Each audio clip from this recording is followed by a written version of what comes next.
Pode perder o programa Hora do Anime. Chegou minha hora, aqui na TVC.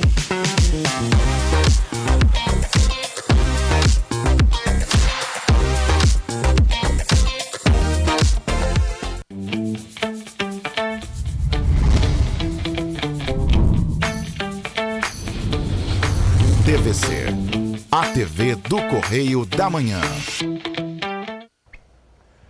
Direto dos estúdios da TV Correio da Manhã em Petrópolis, começa agora o Correio Petropolitano Debate desta terça-feira. Hoje daremos destaque aos direitos das mulheres homoafetivas. O Balcão Online de Petrópolis disponibiliza 92 oportunidades de emprego nesta semana. As candidaturas devem ser feitas pela internet. As três principais cidades da região serrana, Petrópolis, Teresópolis e Nova Friburgo, junto com Três Rios e Paraíba do Sul, devem receber mais de 250 moradias do Minha Casa Minha Vida, dentro do novo Programa de Aceleração do Crescimento, o PAC. É o que prevê a atualização do último domingo do governo federal. A Mega Sena sorteia nesta terça-feira o prêmio de 37 milhões de reais. O pagamento da indenização às famílias que aceitaram o acordo com a Prefeitura de Petrópolis foi pago nesta terça-feira. No entanto, aquelas que realizaram o acordo no dia 12 de julho não receberam a multa pelo atraso. O Ministério Público do Estado do Rio de Janeiro ajuiza uma ação por improbidade administrativa contra o ex-presidente e ex-diretores do Detran. O diálogo com o objetivo de garantir o direito de todos. Eu sou Richard Stolzenburg e o Correio Petropolitano Debate está começando.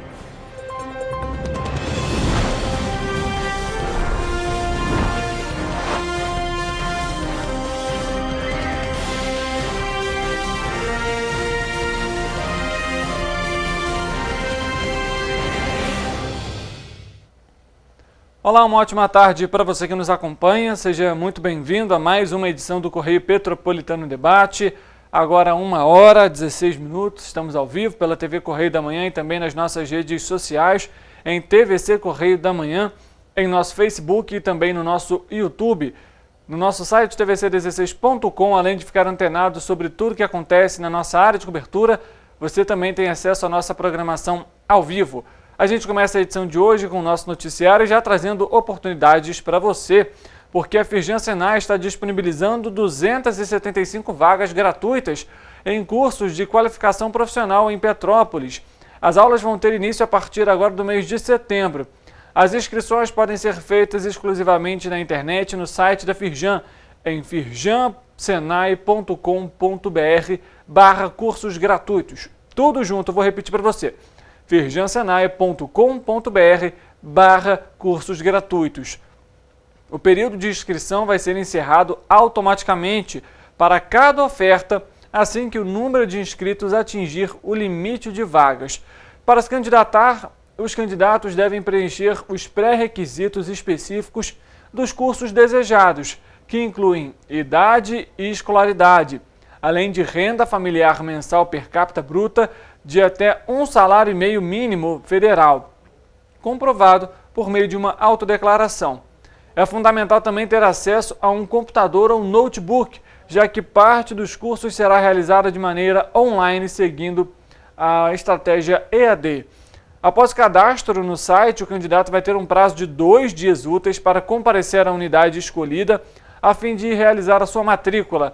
Será necessário apresentar todos os documentos exigidos, são eles: identificação, CPF, um comprovante de escolaridade e uma autodeclaração de baixa renda.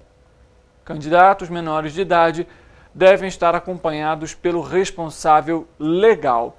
Em Petrópolis, por exemplo, há vagas nos seguintes cursos: para almoxarife, assistente administrativo, assistente de controle de qualidade, além de assistente de operações em logística, costureiro industrial do vestuário, eletricista industrial, montador de móveis, operador de máquinas de mercenaria, operador de máquinas operatrizes, pedreiro de alvenaria e de revestimento em argamassa e cerâmico e também programador front-end.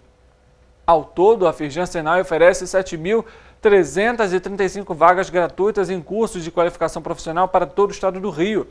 São mais de 60 títulos distribuídos em 293 turmas, com início ainda em 2023 em diferentes formatos.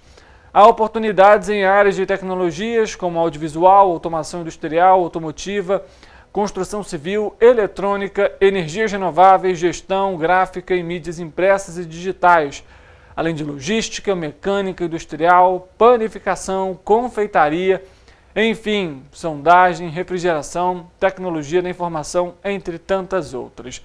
Oportunidade para você, não deixe de se inscrever. Como a gente comentou, as inscrições são realizadas, terminam assim que o número de vagas ele é cessado.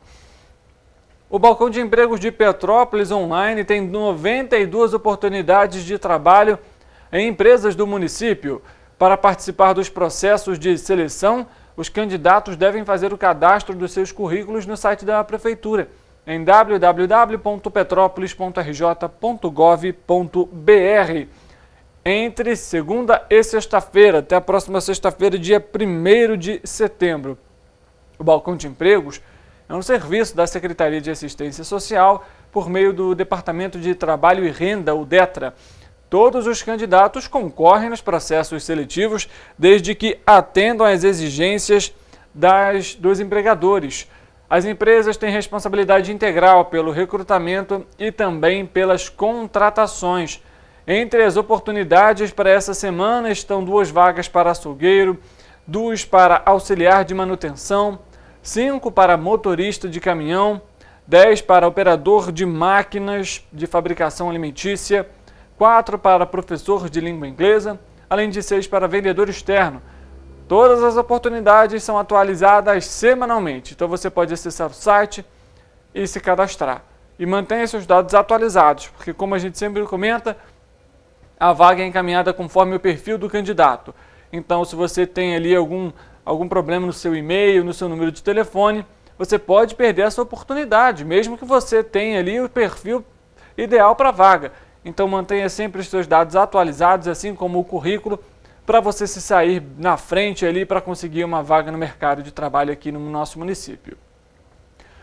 A gente continua falando de Petrópolis e agora uma notícia não tão boa, mas que tem gerado a preocupação de muitos moradores e famílias atingidas pela tragédia aqui em Petrópolis por conta do ano passado. O pagamento da indenização para as famílias que tiveram as casas interditadas ou que vão precisar ser demolidas nos lotes 1 e 2 do Morro da Oficina foi pago nessa terça-feira. Na última semana, a Prefeitura realizou o pagamento atrasado às famílias que foram atendidas no dia 12 de julho. Hoje, terça-feira, foi pago aquelas pessoas que realizaram esse atendimento no dia 15 de julho, ou seja, também foi pago atrasado. A nossa equipe procurou a Defensoria Pública do Estado do Rio de Janeiro para questionar se esse atraso foi comunicado ao órgão e se houve o pagamento da multa. Por que a gente está falando isso? O TAC, o Termo de Ajustamento de Conduta firmado entre a Prefeitura e a Defensoria Pública, tem uma cláusula, caso a Prefeitura atrase o pagamento dessas indenizações, as vítimas vão receber 10% a mais do valor, 10% sobre o valor do imóvel. Exemplo, se o seu imóvel custou R$120 mil e a Prefeitura atrasou esse pagamento, você tem direito a receber mais R$12 mil além desses R$120 mil. No entanto, a nossa equipe recebeu diversas denúncias de moradores das regiões do lote 1 quanto do lote 2 de que não receberam esse valor, esses 10%, essa multa. A nossa equipe então entrou em contato com a Defensoria Pública e a gente tem inclusive um vídeo da defensora do caso que está falando sobre esse tema e a gente acompanha nesse momento. Além da obrigação de atender as 245 famílias listadas apontadas pelo próprio município, o município também se comprometeu a indenizar, fazer o depósito direto na conta corrente de cada por aquelas pessoas que concordaram com o acordo em até 30 dias úteis. Na última quarta-feira, dia 23, venceu a data para pagamento de 52 indenizações devidas a 52 famílias. Esses valores foram pagos e as 52 famílias confirmaram o recebimento no dia 24 do último mês, agora de agosto. No entanto, na última sexta-feira, mais 60 famílias deveriam receber os valores das indenizações. Nessa segunda-feira de manhã, a Defensoria Pública entrou em contato com as famílias, pedindo que elas confirmassem se receberam ou não. E as famílias que conseguimos contactar nos informaram que não receberam qualquer valor até a presente data. A Defensoria Pública está em contato direto com a Procuradoria-Geral do município, com as secretarias de urbanismo e de assistência social para cobrar o cumprimento dessa cláusula do TAC, para cobrar que essas pessoas recebam as indenizações devidas e que elas concordaram com o acordo proposto pelo próprio município. E caso o município se recuse a fazê-lo espontaneamente, a Defensoria Pública vai ingressar por essas 60 pessoas, cobrando judicialmente os valores das indenizações. No dia 30 de agosto e no dia 1º de setembro, vencem outros pagamentos de indenizações das famílias que participaram dos atendimentos no dia 19 e 22 de julho.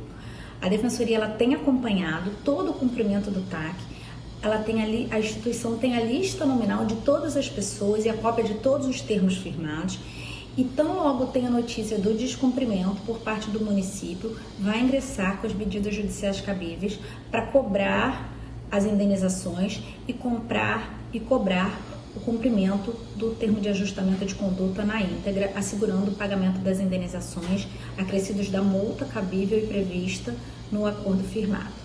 A Defensoria Pública ela permanece à disposição para dirimir quaisquer dúvidas e está em contato constante com as famílias do Morro da Oficina que aderiram ao acordo. Tá aí, né? A gente vendo, obrigado inclusive a Rafaela Jarrara, que é a coordenadora de tutela coletiva da Defensoria Pública do Estado do Rio de Janeiro, que trouxe esses esclarecimentos. Vale ressaltar, né? No vídeo ela comentou que estaria atrasado até ontem, né? A gente comentou que o pagamento foi feito nessa terça-feira. Mas a questão é que a multa não foi paga, tanto para as pessoas que receberam na semana passada quanto para hoje. Amanhã já tem mais um vencimento para aquelas pessoas que foram atendidas no dia 17 e assim sucessivamente. A Prefeitura não tem cumprido com um prazo, infelizmente. E hoje, inclusive, foi divulgado um material para a imprensa e que diz o seguinte, a fala do prefeito Rubens Montempo é a seguinte, a gente vai ler para você agora. Essa responsabilidade deveria ser compartilhada entre todos os entes e todos os órgãos. Sabemos que a área do Morro da Oficina é remanescente da rede ferroviária federal, pertencendo à União. No entanto, não podemos mais esperar. A necessidade de obras de contenção é urgente e não ficamos inertes. Assumimos a responsabilidade em respeito àquelas a quem lá vive, disse o prefeito Rubens Montempo. Agora, as atitudes que a Prefeitura tem tomado a respeito das obras no Morro da Oficina não condiz com essa frase que a gente acabou de ler. Isso é fato. Primeiro, porque a gente vai no Morro da Oficina hoje, a gente vê o mesmo cenário, basicamente, do que a gente viu no início da tragédia. Além disso, como que ele quer respeitar, ele fala de respeito com as pessoas que moram nessas regiões, sendo que não cumpre nem com o prazo de pagamento. Tem que lembrar que essa indenização não é, não é simplesmente um favor que a Prefeitura está fazendo para essas famílias. Essas famílias pagaram, tiraram do bolso delas para construir a casa. Essas famílias lutaram a vida inteira para conseguir ter um imóvel. E agora a Prefeitura diz que quer respeitar, que respeita quem mora ali, mas vive atrasando os pagamentos. Eu quero ver se amanhã vão cumprir esse pagamento. Vão pagar as multas? Quando que vão pagar essas multas? A nossa equipe já questionou a Prefeitura mais de uma vez, 2 vezes, e eles ficam de bico fechado. E falam que respeitam a população petropolitana.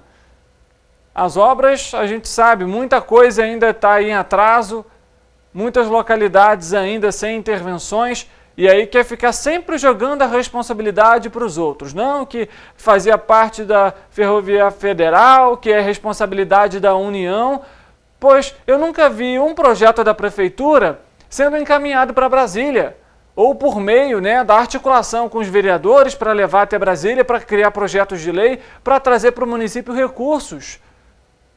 Reunião com o Ministério de Integração e Desenvolvimento Regional. Petrópolis não se cria um plano de prevenção às tragédias. É o seu terceiro mandato, Rubens Bom Tempo. É o seu terceiro ou quarto, agora nem me lembro mais, são tantos, e mesmo assim a gente consegue ver a incapacidade de gerir o município. As tragédias estão aí. O seu vice-prefeito já foi prefeito de Petrópolis, também em período de tragédia. A gente vai hoje no Vale do Cuiabá, especificamente, e tem obra que tem que ser refeita, porque a obra da ponte, inclusive, a gente participou da audiência pública na 4ª Vara Civil recentemente. As pontes que realizaram, por exemplo, atrapalham o fluxo do rio. Tudo bem que lá quem está fazendo as obras são o Estado. Mas por que a prefeitura não é realmente mais incisiva? Não acompanha, não cria projeto, não articula com a Câmara, não articula com a Alerj, não busca recursos, seja pelo governo do Estado, seja pelo governo federal. Fica somente colocando a culpa não é minha, a culpa é de não sei quem, a culpa é do Estado que não mandou verba, a culpa é do governo federal que é responsável pela área, mas e a prefeitura que está ali para fiscalizar, que está ali para acompanhar? Olha, a gente precisa de tantos milhões para fazer uma obra. A gente não tem recurso, tem como auxiliar, como que a gente pode fazer isso? Isso não é feito, isso não acontece em Petrópolis. E a gente fica à mercê dessas desculpas esfarrapadas que a gente recebe todos os dias.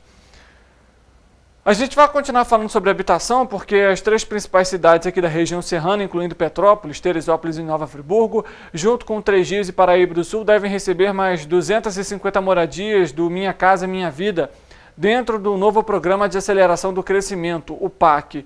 É o que prevê a atualização do último domingo do governo federal. Além disso, a região também deve receber investimentos em rodovias, saúde, educação e também em tecnologia. Petrópolis foi atingida, como a gente comentou, em 2022, deve receber 72 unidades habitacionais. O número pode subir com a avaliação do governo federal e de cadastros feitos pelo Estado, que ao todo foram 294 moradias. O município, juntamente com Teresópolis e Nova Friburgo, também deve ganhar obras de contenção em encostas e drenagem pelo novo PAC. Teresópolis deve ficar com a maior parte das moradias das cidades citadas, com 73 unidades. Nova Friburgo também vem com 72, Três Rios vai ter 26 construções e Paraíba do Sul fecha a lista com 10. Outras cidades da região também serão contempladas com o investimento do novo PAC. Entre elas, Patira Alferes, Paraíba do Sul e Três Rios devem receber melhorias na infraestrutura da educação básica. O governo federal ainda prevê investimentos para a expansão do 4G e a implementação do 5G em todos os 92 municípios do Rio de Janeiro. O CEL, Centro de Educação Unificada das Artes, em Três Rios, também deve receber melhorias. Mudando de assunto, as 6 dezenas do concurso 2626 da Mega Sena vão ser sorteadas nesta terça-feira, a partir das 8 horas da noite, pelo horário de Brasília, no Espaço da Sorte em São Paulo, e com transmissão ao vivo pela Caixa Econômica Federal no YouTube e no Facebook das Loterias Caixa. Caso apenas um apostador ganhe o prêmio principal e aplique todo o valor na poupança, vai receber aí R$ 265.900 de rendimentos somente no primeiro mês. O prêmio acumulado está estimado em R$ 37 milhões. As apostas podem ser feitas até às 7 horas da noite, pelo horário de Brasília, nas casas lotéricas credenciadas pela Caixa em todo o país ou pela internet. O jogo simples, com 6 dezenas marcadas, custa R$ 5,00.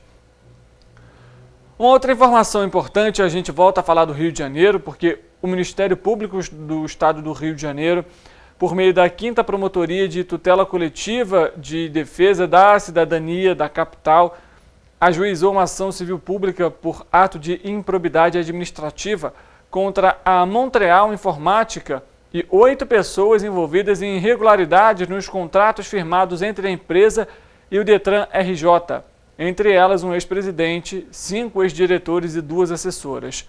A ação narra que a empresa foi contratada sucessivamente de forma direta, sem licitação, em situação emergencial forjada para afastar o dever legal constitucional de licitar. Isso foi possível em razão das condutas de agentes públicos que trabalhavam no Detran RJ e dos particulares que integravam o esquema montado para frustrar o caráter concorrencial do procedimento licitatório. Entre os réus está o ex-presidente Vinícius Fará e também ex-diretores e ex-assessoras. A nossa equipe vai entrar em contato, inclusive, com o ex-presidente do Detran e atual secretário de Estado de Desenvolvimento Econômico para fazer esses questionamentos. A empresa prestava serviços especializados em tecnologia da informação, atendimento aos usuários, manutenção, entre outros. As justificativas para os processos emergenciais baseavam-se principalmente na proximidade do término dos contratos vigentes. No entanto, de acordo com a promotoria, a morosidade da licitação era atribuída à conduta omissiva dos agentes públicos responsáveis em promovê-la em tempo hábil. Ainda segundo o Ministério Público do Estado do Rio de Janeiro, a Montreal Informática sabia da necessidade de realização de certame para continuar prestando os serviços, mas dolosamente concorreu para celebrar os diversos contratos emergenciais em benefício próprio. Tal conclusão é corroborada pelo fator conjunto probatório reunido ao longo das investigações. Os sucessivos contratos emergenciais totalizaram, segundo o cálculo elaborado em 2019, mais de 37 milhões de reais. Diante dessa situação, o MPRJ requer a condenação dos réus por improbidade administrativa. Veja só, falando sobre Paraíba do Sul nesse momento, a lei que proíbe a cobrança de tarifa de esgoto sem comprovação de tratamento foi sancionada na última semana no município. O projeto de lei é de autoria dos parlamentares André Aguiar, do PDT, e Maninho Magdalena, que é do Solidariedade, e também do Guilherme Véi, que é o PTC, do partido PTC, e tem o objetivo de impedir a cobrança de taxa de esgoto feita pela concessionária Águas da Condessa, sem que haja a comprovação de tratamento do mesmo, conforme dita o serviço de coleta tarifário. Os autores da lei apontam que Paraíba do Sul ainda não possui uma estação de tratamento de esgoto. O que torna, na verdade, o valor de 50% da taxa cobrada pela empresa injustificável no momento, já que os resíduos continuam sendo dispostos no Rio Paraíba do Sul. Através da lei criada, uma comissão de fiscalização do trabalho de coleta do esgoto prestado pelas Águas da Condessa, além de determinar que a empresa envie mensalmente um relatório de prestação de serviço, indicando o número de residências onde a captação e o tratamento de esgoto estão sendo realizadas de forma discriminada, também deverão apresentar os locais onde estão sendo construídas redes separadoras de captação de águas pluviais, residenciais e a estação de tratamento. Segundo os vereadores, os dados relativos à prestação de serviços de captação e a destinação final e tratamento de esgoto devem ser amplamente divulgados em canais de comunicação da concessionária. Também ressaltaram que a Prefeitura Municipal não informou se fará parte da comissão avaliadora que está prevista na lei. Apesar das questões apresentadas, a empresa ressalta que, por mais que não tenha estação de tratamento, a coleta do esgoto vem sendo feita e salienta que ainda que o mesmo deságua no Rio Paraíba do Sul, há um trabalho de tratamento encanado e obstrução deste material para o descarte correto. Querer cobrar da população é fácil, né? Agora, realizar o serviço, realmente comprovar que está sendo feito, é que a situação complica, né? Ter que pagar 50% do valor por conta de taxa de esgoto, sendo que ela não existe. Fora que tem as questões aí ambientais também de poluição, né? Olha só, o primeiro Fórum Permanente dos Conselhos Comunitários da Segurança foram iniciados na última segunda-feira, no Teatro João Caetano, na Praça Tiradentes, no centro do Rio.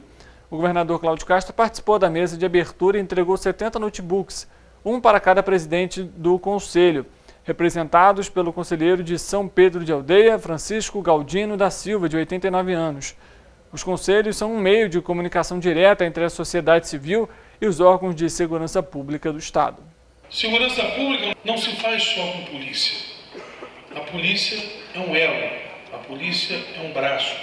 E a verdadeira segurança pública não pode ser uma bolha, onde nós sentemos numa sala, tomemos todas as decisões e façam uma imposição dessas decisões para as pessoas.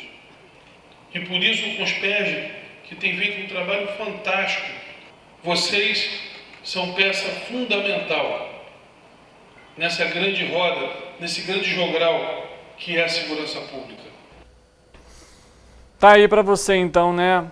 A gente acompanhando aí, é sempre importante, a gente até comenta aqui também a respeito do Conselho Comunitário de Segurança de Petrópolis. Inclusive, sempre são realizadas reuniões todos os meses, tem tanto presencial quanto online. É importante que você participe. O Solstício do Som está com todas as fases de inscrições abertas até o dia 16 de setembro. Além de bandas de Petrópolis, podem se inscrever grupos que tenham ao menos um integrante da cidade e bandas de outros estados e municípios que queiram se apresentar na edição de verão do festival em dezembro.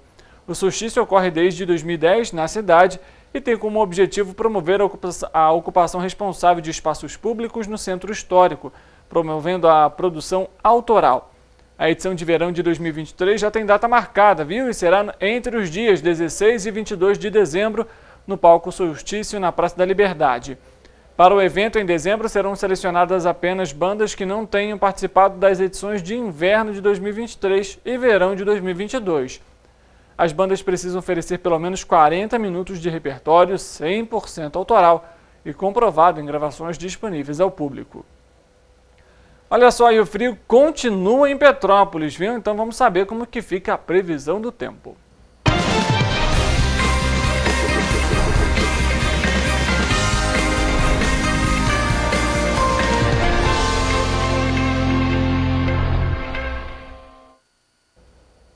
A gente vai conversar então com ele, Eric Portela, o cara que sabe tudo sobre a previsão do tempo, que vai falar pra gente se esse frio continua. Eric, uma boa tarde para você. Vamos lá, notícia boa, como que fica essa situação?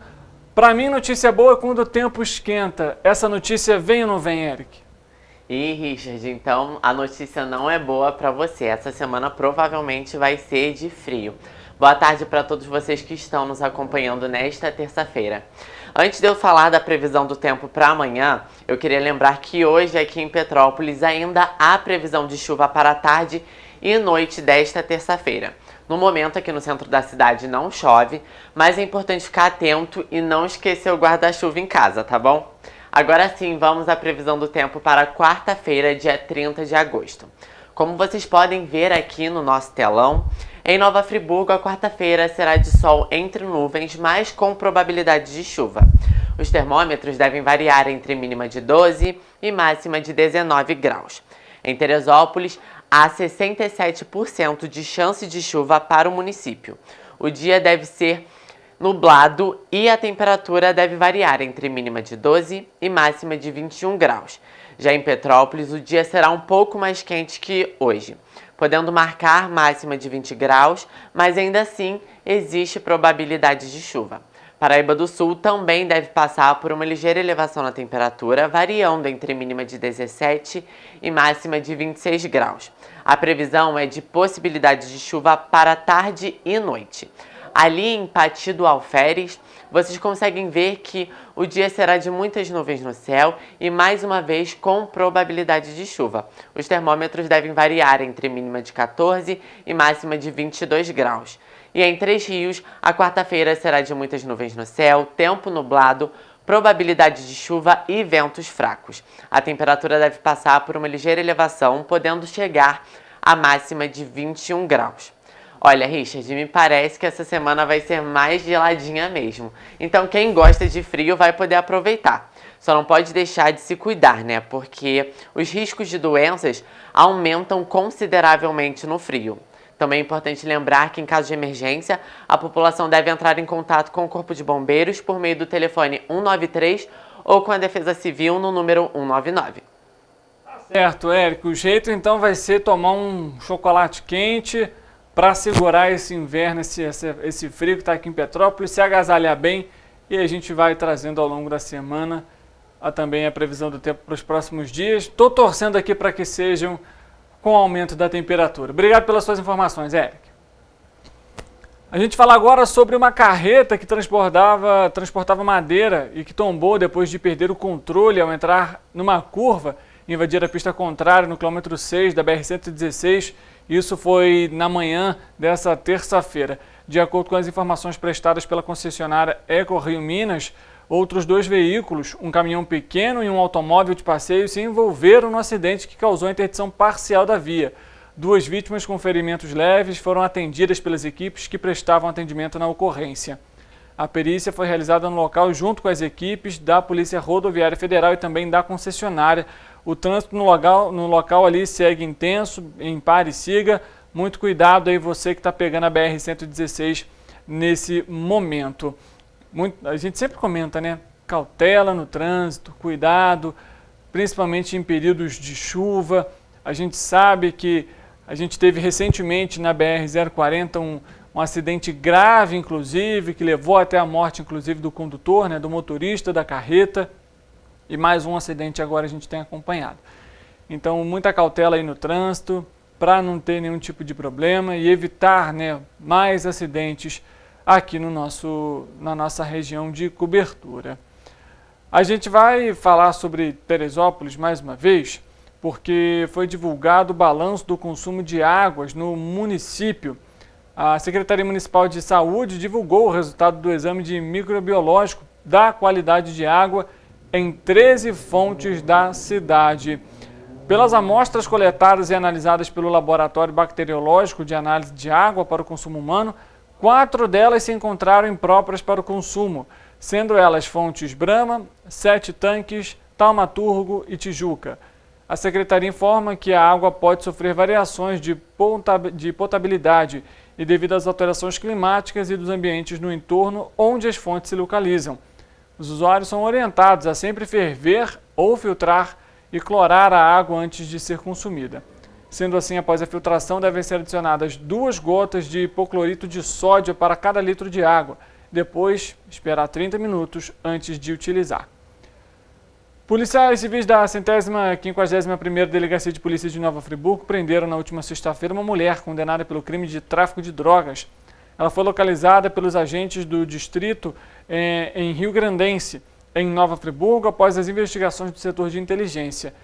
De acordo com a equipe, a acusada já foi presa em flagrante em 2017 após uma ação conjunta entre a Polícia Civil e Militar no município de Cantagalo. Na ocasião, os agentes encontraram em poder da foragida revólveres e também diversos materiais de entorpecentes e também um caderno de anotação.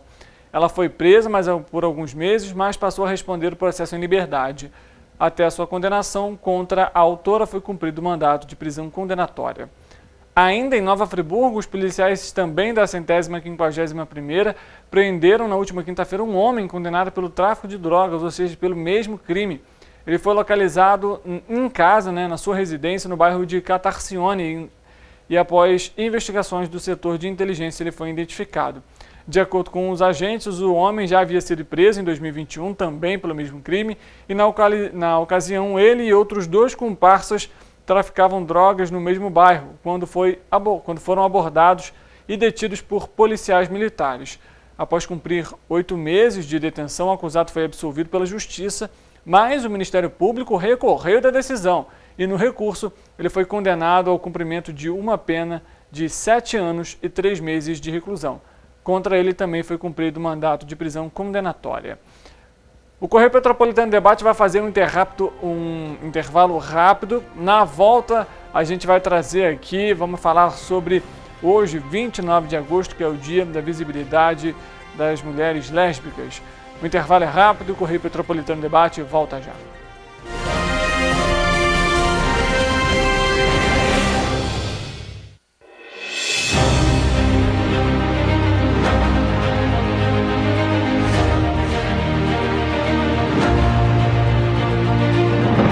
Não é jornalismo de direita, é jornalismo direito.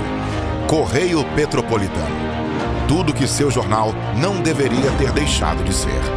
Todos os dias, em uma banca perto de você.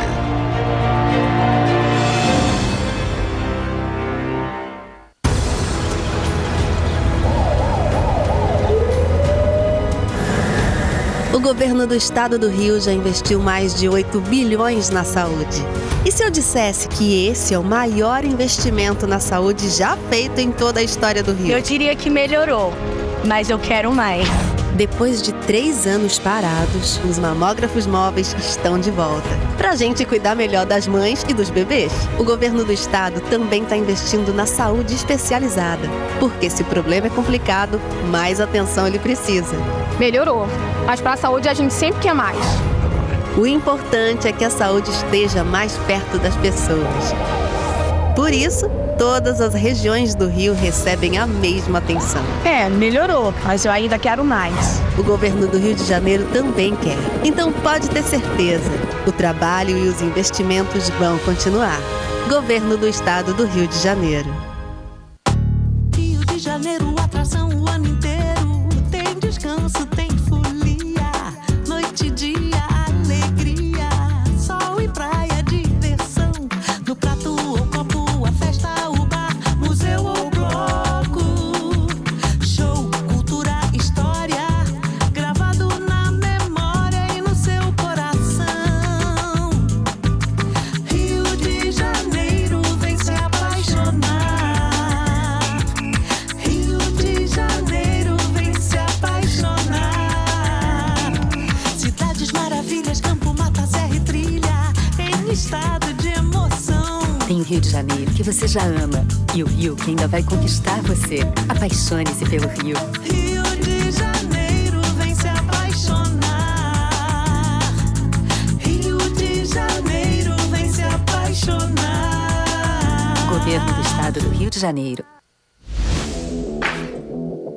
Para ter mais qualidade de vida, conte com a maior rede de academias de Petrópolis. Aqui na Corper, com uma mensalidade, você utiliza todas as unidades. Centro, Bingen, Itamaraty e Itaipava. Com planos a partir de R$ 84,00, a academia oferece ambientes modernos para você cuidar da sua saúde com segurança. Os espaços contam com dezenas de aparelhos de musculação, diversos equipamentos para aeróbico e funcional. Além, é claro, de profissionais qualificados e uma extensa grade de aulas coletivas, que inclui dança, bike, jump, walk fit, step fit, entre outras. Nossas estruturas são equipadas com salas de musculação e aulas coletivas, salas de avaliação física e nutricional, vestiários e estacionamentos amplos. Venha nos fazer uma visita e surpreenda-se! Minha mãe é socorrista do SAMU. Ela trabalha muito ajudando as pessoas. Ela tá sempre pronta para atender todo mundo, em todo canto da cidade. E para atender as pessoas com mais agilidade, agora tem até moto, a motolância, e helicóptero também. Ela me contou que agora o Rio tem muito mais SAMU. É verdade, o SAMU mudou para atender melhor, para chegar mais rápido. O governo do Rio inaugurou mais bases 24 horas, contratou mais socorristas e mais equipamentos. E sabe o que mais? Agora tem SAMU em todos os municípios do Rio.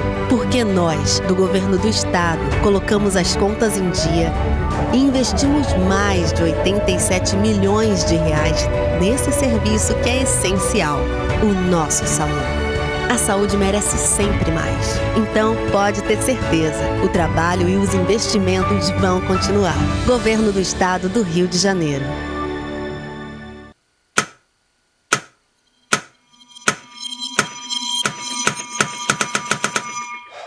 Cara, o que a gente tá fazendo, hein? Vamos falar um segundo sobre a gente? Sim, sobre violência contra a mulher.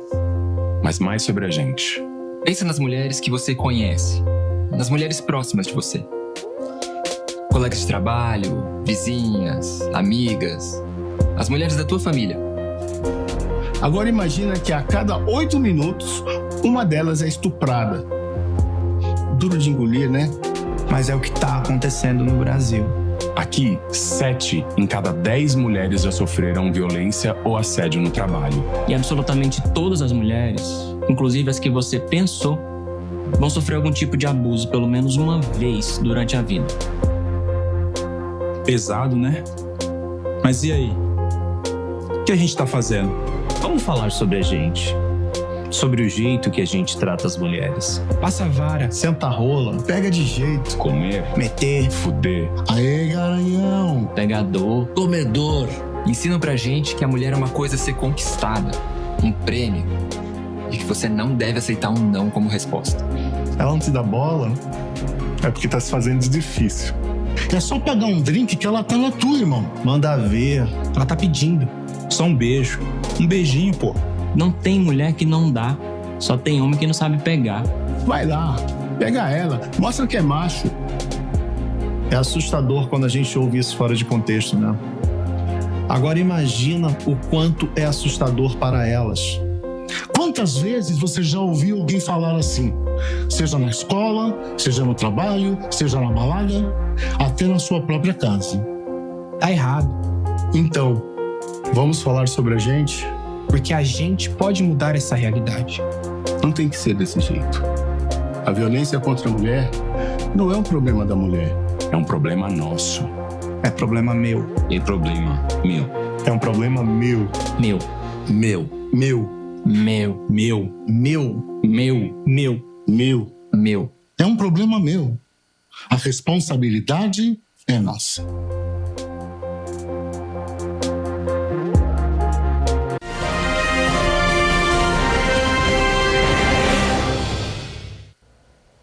Correio Petropolitano Debate de volta, a gente dá início agora então à nossa entrevista. Hoje, dia 29 de agosto, é celebrado, digamos assim, o Dia Nacional da Visibilidade da População das Mulheres Lésbicas. A gente sabe que essa é uma pauta que a gente ainda tem muito que avançar no nosso país. A gente tem aqui no nosso programa hoje para conversar com a gente a vereadora Júlia Casamasso e também a Esther Guerra, ela que faz parte também do coletivo da Feminista Popular aqui de Petrópolis. Pessoal, muito obrigado pela presença de vocês, muito bom ter vocês aqui com a gente para falar desse tema que, como eu comentei no início, ainda temos muito o que fazer, muita política pública para abordar para realmente garantir os direitos, né? Com certeza. A gente vê... Desde que assumimos lá na Câmara, no dia 2 de fevereiro, a gente vê uma lacuna muito grande de políticas públicas voltadas para as mulheres, que dirá especificamente para as mulheres lésbicas. Então a gente está se propondo a fazer esse debate que muitas pessoas acham que é um assunto muito polêmico, mas na verdade polêmico mesmo é deixar uma população à margem de direitos, de acesso a equipamentos públicos e de ter a sua visibilidade, né? De ser ouvida, de ter o seu espaço na sociedade. Essa, como a gente está comentando aqui, principalmente quando a gente se trata de Petrópolis, isso é mais acentuado? A questão dessa visibilidade, da falta de políticas públicas, justamente por ser uma cidade mais conservadora. A gente vê isso pelo próprio resultado, por exemplo, das eleições. Isso, de alguma forma, dificulta também esse acesso dessas mulheres? Boa tarde, né? Boa tarde a Glória de Casa que está participando e ouvindo a gente nesse momento.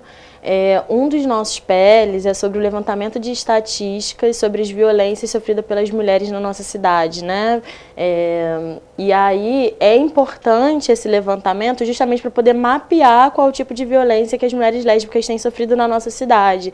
Então, como a Júlia apresentou, desde que a gente assumiu o mandato há mais ou menos 6 meses, a gente tem visto uma lacuna, um grande vazio de produção de políticas públicas para as mulheres em geral na cidade, e agora, nesse mês de agosto, onde a gente voltou ao nosso trabalho para poder debater em parte sobre as mulheres lésbicas, a gente percebeu essa lacuna. E para estar no lugar que a gente está e produzir políticas públicas, fazer um trabalho legislativo, a gente precisa evidenciar de maneira concreta, a partir de dados, quais são essas demandas. Então, eu acho que tem uma compreensão política da conjuntura de Petrópolis em específico, mas a gente compreende que para poder fazer políticas efetivas, a gente precisa do levantamento desses dados. Um outro PL também foi sobre a questão de saúde, que a gente falar sobre as mulheres lésbicas acessarem a saúde de maneira digna e mais acessível é também atender as outras mulheres, né? Porque esse PL, por exemplo, ele fala sobre o tamanho dos espéculos no coletor, para colher o preventivo ali. Se você no atendimento faz um atendimento especializado, né, acessível e sensibilizado à mulher lésbica, pergunta qual o tipo de parceria que ela tem, né? E qual vai ser o tamanho desse espéculo para você fazer o coletor, você atende mulheres que por questões biológicas, tem um canal vaginal mais curto também. Então, você tem um atendimento mais humanizado, você acessa as outras mulheres da cidade também. Então, a gente tem conseguido levantar muito esse debate, né, sobre o quanto humanizar as mulheres lésbicas da nossa cidade é também atender as outras mulheres, né, de maneira indireta. Só para para não ficar dúvida para você que está em casa, PL é projeto de lei, tá, pessoal? Só para ficar esclarecida essa situação. Vereadora, a gente sabe que a saúde ela é um problema, na verdade, de modo geral. Como, então, levar esse atendimento que a gente está comentando aqui, tão fundamental para essas pessoas, para esse público específico, se até para a população geral também está ruim? Sim, é um desafio, né? Então, a gente, na verdade, desde o início a gente está comprometido com a garantia desse atendimento, tanto que também aprovamos um projeto de lei na casa sobre a prioridade de gestantes e puérperas na realização de exames laboratoriais e exames clínicos.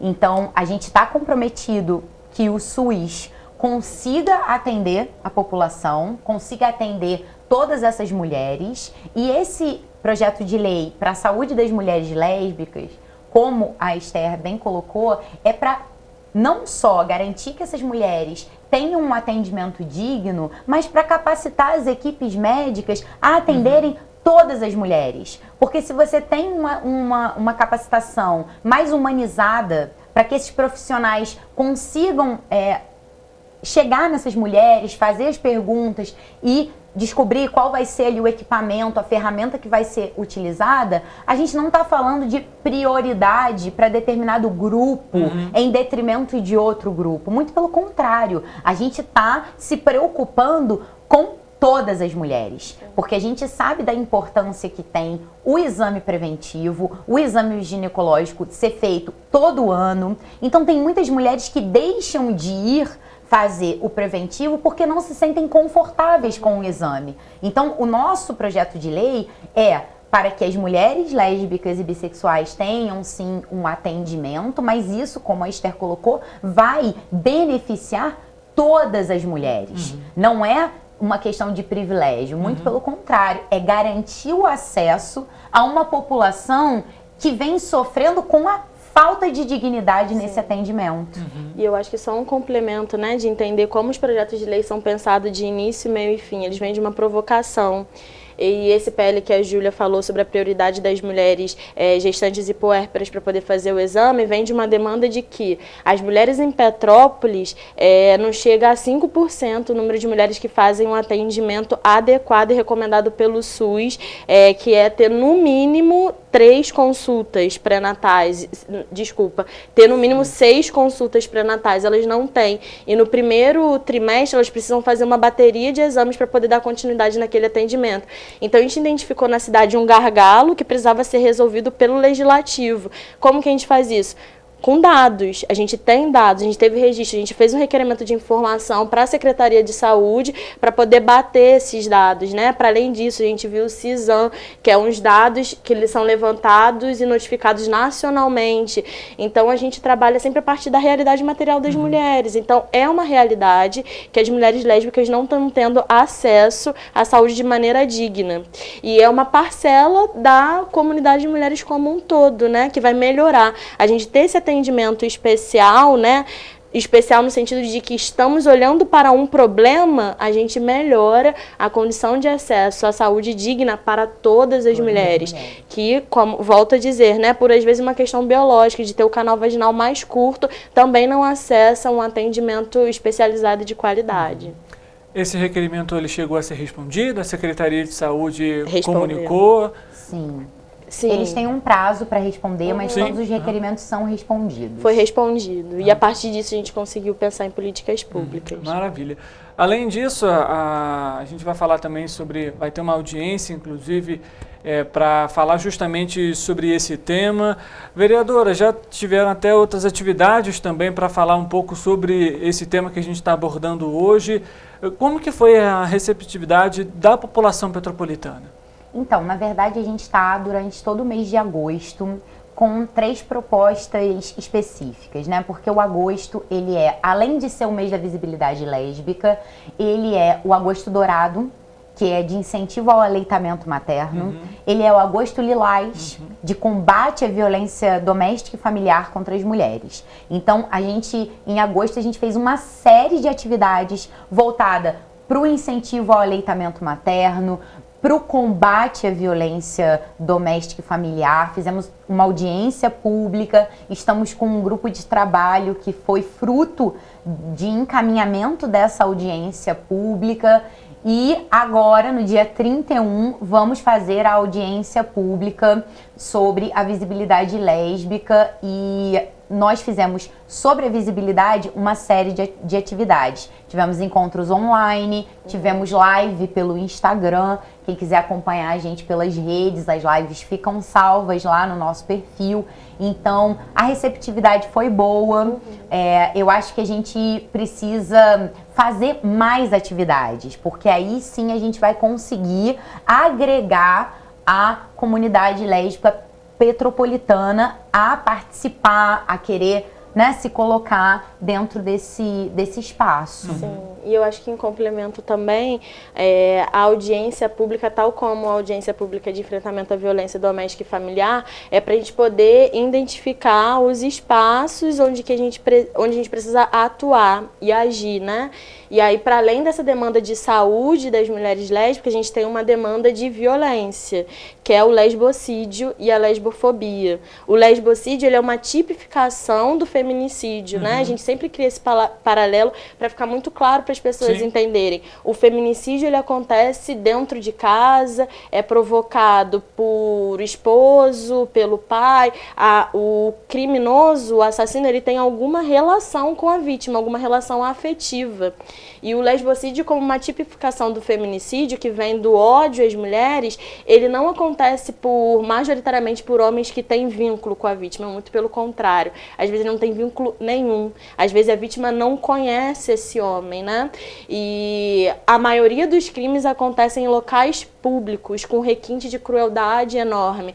Então a gente precisa entender que esse crime de fato acontece, que ele está subnotificado, né? Então os dados que a gente tem nacional não são dados que representam realidade, e essa subnotificação vem por várias razões. Às vezes o familiar não quer que a vítima seja registrada como lésbica, às vezes essa mulher era lésbica, mas escondia o relacionamento por alguma questão familiar ou social de não poder assumir isso publicamente. Então esse debate que precisa ser enfrentado. Um dos nossos PLs é sobre a construção de estatísticas da cidade, como eu comentei, e isso é muito importante para a gente entender como que a gente enfrenta. Como que a gente enfrenta as ameaças de estupro corretivo, quando eles se concretizam de fato, como que a gente enfrenta o assassinato dessas mulheres. Então, um dos caracteres da audiência é entender também, né, como que isso tem acontecido na cidade de Petrópolis e como que a gente garante segurança para as mulheres da cidade. E para poder combater esse tipo de discriminação, esse tipo de violência. Sobre esse projeto me surgiu uma seguinte curiosidade, essa questão da análise, né, na verdade, do registro desses casos seria da própria Polícia Militar, seria de todos os órgãos de segurança, a Prefeitura também teria parcela de responsabilidade nisso. Eu pergunto mais porque hoje nós temos o ISP, né, que é o Instituto de Segurança Pública, ele já tem alguns dados em relação a isso. Inclusive já teve até o dossiê Mulher, que infelizmente mostrou o aumento de casos. A gente sabe que ainda é muito alto os casos de feminicídio, é um dos exemplos. Mas quem seria nesse caso responsável por esse registro desses dados, infelizmente, que a gente ainda registra, né, na nossa cidade? Eu acho que você bem levantou todos os pontos, é uma responsabilidade do Executivo pensar como que ficaria essa distribuição do levantamento, né? A partir de dados de segurança pública mesmo. Mas vale até ressaltar, para quem está nos acompanhando, que a própria Polícia Militar, a própria Polícia Civil, no caso das investigações, podem e devem ser parceiras, né? Devem ter essa articulação entre Executivo, seja municipal, estadual, federal, com essas forças de segurança, com o apoio do Legislativo para projetos de lei, por exemplo, porque a gente está em pleno século XXI, falando sobre violência contra a mulher, abordando questões que parecem ser muito simples, né? Da pessoa ter a liberdade financeira dela querer usar a roupa que ela quer, dela ter, enfim, as preferências dela, e a gente ainda acompanha tantos casos de intolerância e até mesmo de violência. Falta conscientização? O que ainda falta na sociedade, principalmente, para que esse cenário possa mudar? Bom, a gente vive há milênios numa sociedade patriarcal, né, que subjuga, oprime, e violenta mulheres. Então, esses dados de violência, eles são enormes e ainda são subnotificados. Então, eu acho que impactaria muito mais se a gente tivesse o número real, né, dessas violências. Mas a gente sabe, estima-se, né, que a cada 2 minutos uma mulher é agredida no nosso país. Então, nós, mulheres, em algum momento da nossa vida, mesmo que não tenhamos um parceiro agressivo e abusador, nós já passamos por algum tipo de violência. No nosso convívio social, nós não somos valorizadas da mesma forma que os homens são valorizados, né? Então, assim, ainda falando de violência, se uma mulher sofre uma violência, ela é tida como culpada. Então, toda a cultura do machismo que a gente enfrenta ainda precisa ser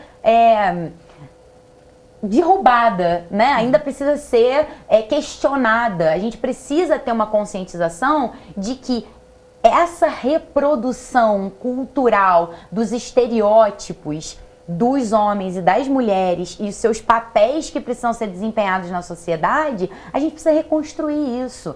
A gente precisa redividir o trabalho de cuidado, porque o trabalho de cuidado ele recai majoritariamente sobre as mulheres. E a gente lê isso socialmente como amor.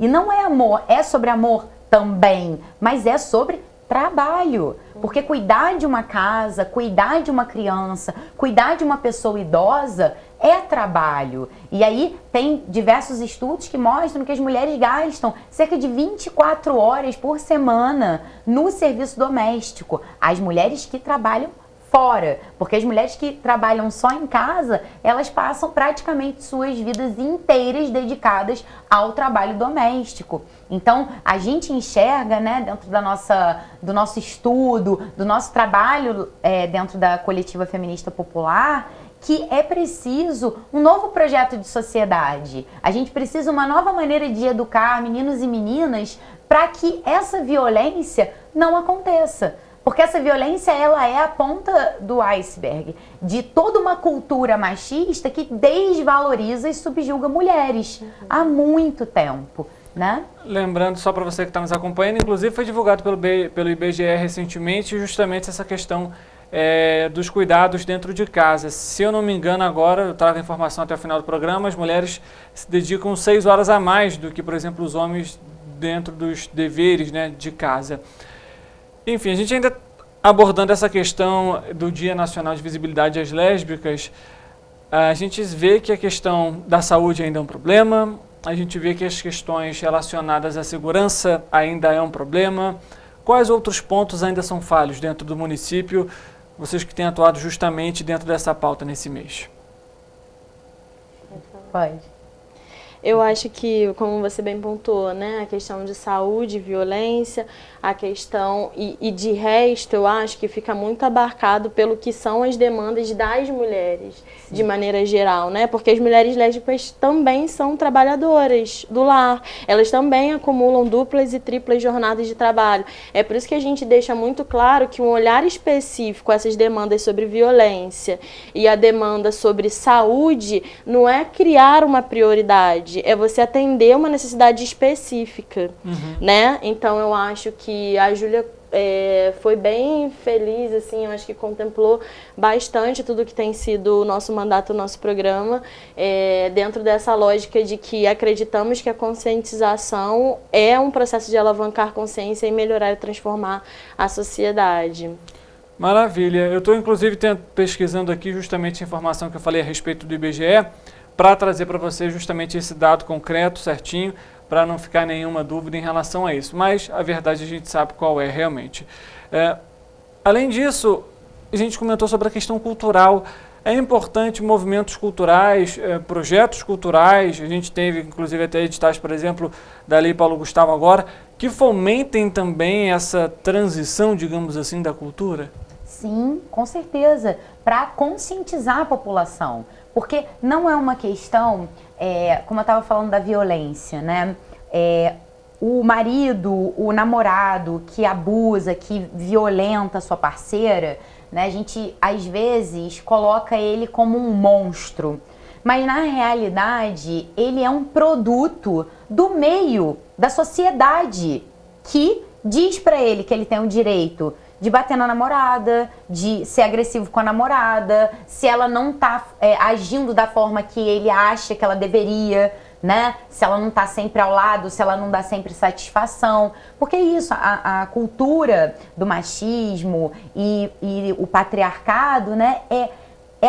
Só a mulher é colocada como menos importante que o homem. A mulher não tem valor social. Então, a palavra do homem sempre vai valer mais que a palavra da mulher. Tanto que, repetindo essa informação, né? Quando uma mulher sofre uma violência, seja apanhar do marido, seja um estupro, a culpa é dela.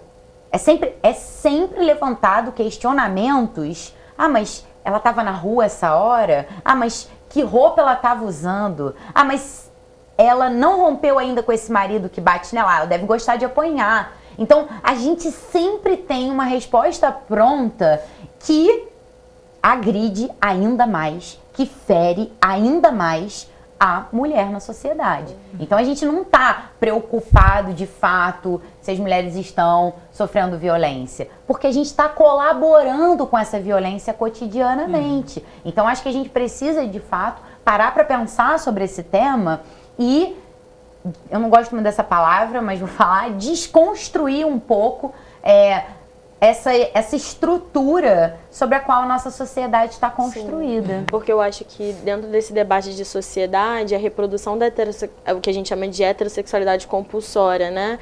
Que impõe esse papel social às mulheres e esse papel social aos homens, né? De tipo, as mulheres vão estar sempre confinadas dentro de casa, fazendo trabalho doméstico, trabalho de cuidado, os homens sempre no espaço público, para fora, vivendo uma vida mais independente. Isso é fomentado pela cultura, as produções de cinema, as produções de novelas, isso é fomentado. Então, você pensar em narrativas que desconfigurem isso em algum nível ou que proponham um debate sobre isso é fundamental. A gente, inclusive, no dia 6 de setembro, vai fazer uma atividade que é continuidade desses grandes debates que a gente levantou agora em agosto, que vai ser junto com o Cine Pagu, que é um projeto bem bom de algumas mulheres da cidade, Beatriz Ohana, Sofia, e a gente vai fazer a exibição do documentário Firmina, que é sobre violência doméstica, e propor esse debate, né? Então, todas essas ações de rodas coletivas, misturando arte, ciência, é muito importante para a gente poder ir caminhando, porque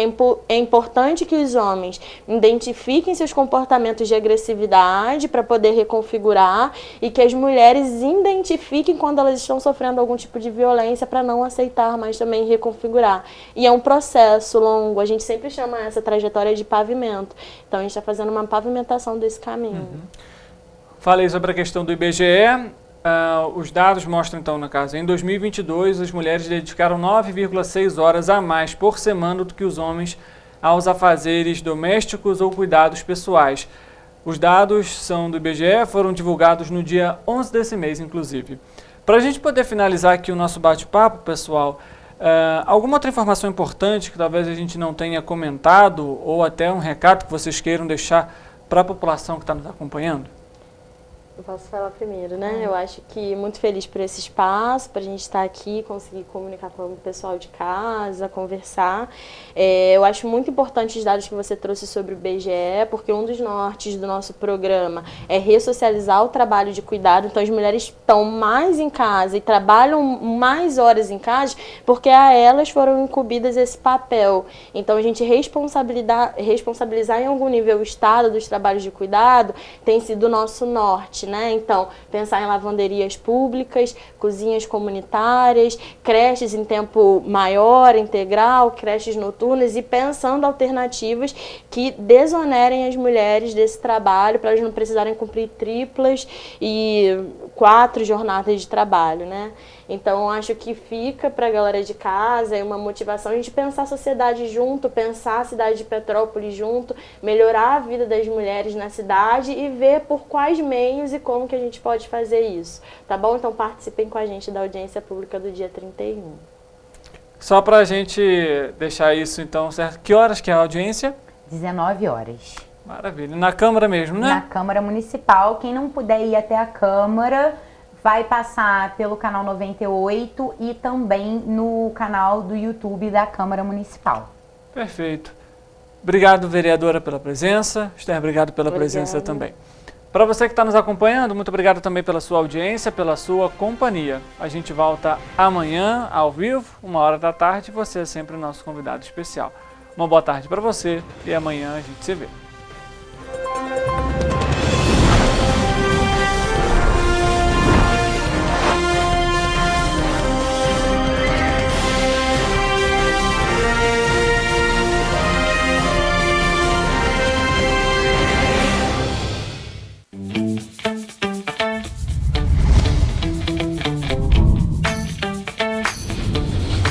TVC, a TV do Correio da Manhã.